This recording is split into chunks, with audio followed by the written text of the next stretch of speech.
Hello dear learners, welcome to क्विकविड।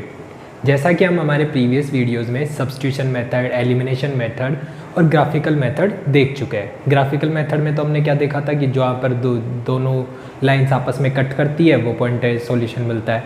Substitution में हमने value substitute की थी और वैल्यू निकाली थी। एलिमिनेशन में से हमने दोनों वेरिएबल में से एक को एलिमिनेट कर दिया था और वैल्यू कैलकुलेट कर ली थी। आज हम बात करेंगे क्रॉस मल्टीप्लिकेशन मेथड की। जैसा कि इसके नाम से आपको लग रहा है क्रॉस मल्टीप्लिकेशन मेथड, यानी कि इसमें हमको क्या करना है, क्रॉस मल्टीप्लाई तो करना है, ये बात तो कन्फर्म है।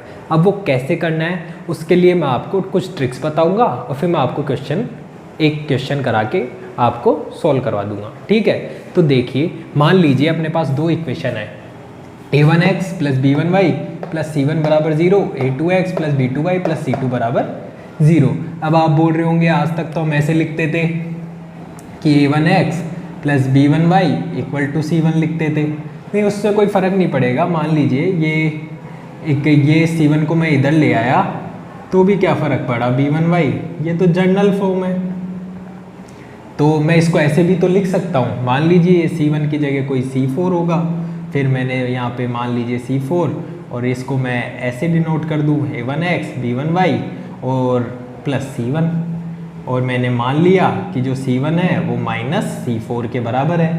तो मैं इस वाली इक्वेशन को ऐसे भी तो लिख सकता हूँ। तो सबसे पहले तो आपको क्या करना है, जो कांस्टेंट वाली टर्म अपने जनरली उधर होती है उसको भी इस साइड इक्वेशन में इस साइड ले आना है और दो इक्वेशनें बना लेनी है। ठीक है, ये दो इक्वेशंस बन गई। अब इन दो इक्वेशंस के बनने के बाद हम कैसे वैल्यू कैलकुलेट करेंगे, देखिए इसमें हमको क्या करना है, सबसे पहले वेरिएबलों को इस टाइप से आप रख लीजिएगा। ठीक है, मैं आपको फॉर्मूला याद करने की मेथड बता रहा हूँ, तो ध्यान से देखिए। सबसे पहले तो x को, y को और यहाँ 1 रख लेना है आपको।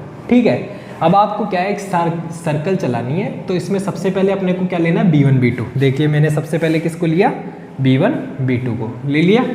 अब इस b1 b2 से अपने को जाना है इसकी तरफ, तो हम गए किधर, c1 c2 आ गया।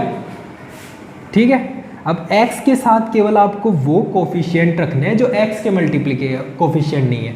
तो x के साथ देखिए कोफिशिएंट क्या क्या है, a1 a2। तो जो x की वाली टर्म होगी ना उसमें a1 a2 नहीं आएगा, बाकी दोनों टर्म आएगी। और कैसे आएगी, हमने सर्कल चलाया, b1 b2 सबसे पहले लिया, फिर c1 c2 पे गए, फिर यहाँ से आए a1 a2 पे आ गए, और फिर वापस b1 b2 पे जाके हमने सर्कल एंड कर लिया। सबसे पहले आपको क्या करना है, 3x y और 1 को रखना है। सबसे पहले b1 b2, फिर c1 c2, फिर a1 a2 और वापस b1 b2 पे ख़त्म कर देना है।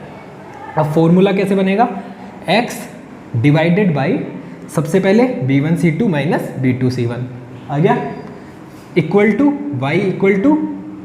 y upon c1 a2 minus c2 a1, यही है। फिर 1 upon a1 b2 minus a2 b1।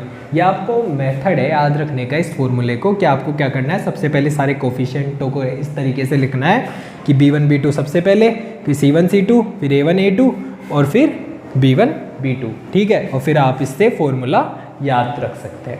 ठीक है, हमारे पास जो फॉर्मूला आया था वो मैंने आपको बता ही दिया, वो कैसे आया, x1, और आप ये देख भी सकते हैं कि जहाँ x है वहाँ पे x के कोफिशिएंट नहीं है, जहाँ y है वहाँ पे y के कोफिशिएंट नहीं है, और जहाँ कांस्टेंट टर्म है वहाँ कांस्टेंट के कोफिशिएंट नहीं है।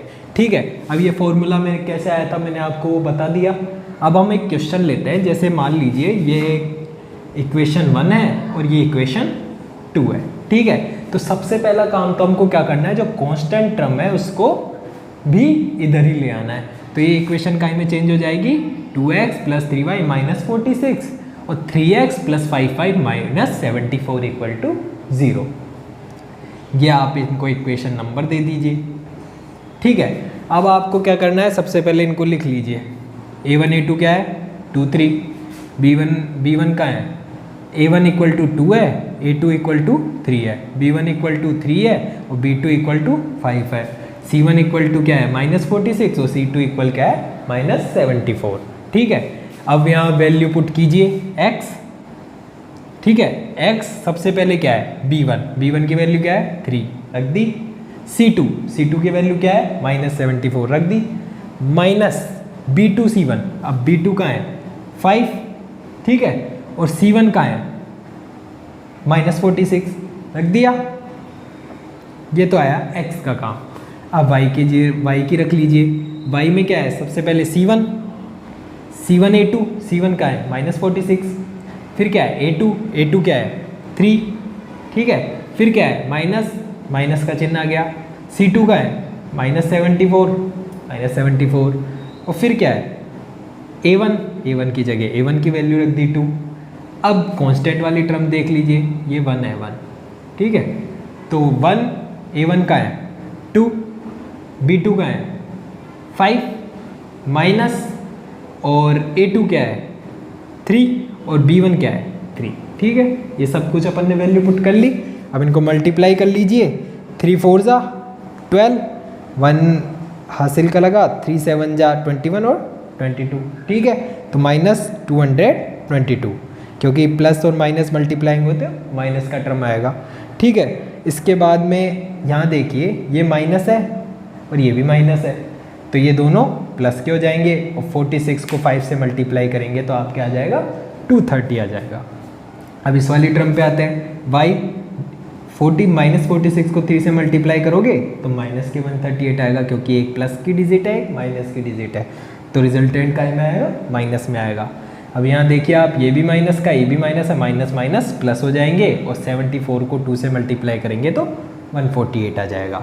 अब ऐसे ही z में देख लीजिए, 2 5 = 10 माइनस 3 × 3 9, ठीक है। ये आपको यहाँ तक का समझ में आ गया। अब मैं इसको रफ कर देता हूँ, ये मान लीजिए यहाँ मैंने इसको रफ कर दिया, वैल्यू आ गई। अब यहाँ से वैल्यू क्या निकली, इसके बाद है यहाँ, तो इसके बाद देखिए आप -222 में से 230 को घटाएंगे तो क्या आएगा +8, ओके। और ठीक है, और y के अपॉन में क्या आएगा -138 + 148, ये क्या आएगा +10, और इधर क्या आएगा 1/1, ये ढंग से, क्योंकि जब आप 10 में से 9 को माइनस करेंगे तो क्या आएगा 1। अब आपको क्या करना है, इस कांस्टेंट वाले टर्म के साथ एक बार x को रखना है एक बार y को रखना है। तो सबसे पहले हम x को रख लेते हैं, x/8 = 1/1। तो अब आप इसको 8 को इस साइड ले जाइए, x को इधर ले जाइए, तो x की वैल्यू क्या आई 8, x की वैल्यू 8 आ गई, ठीक है। अब हम एक बार y को भी, ये भी रफ कर देता हूं,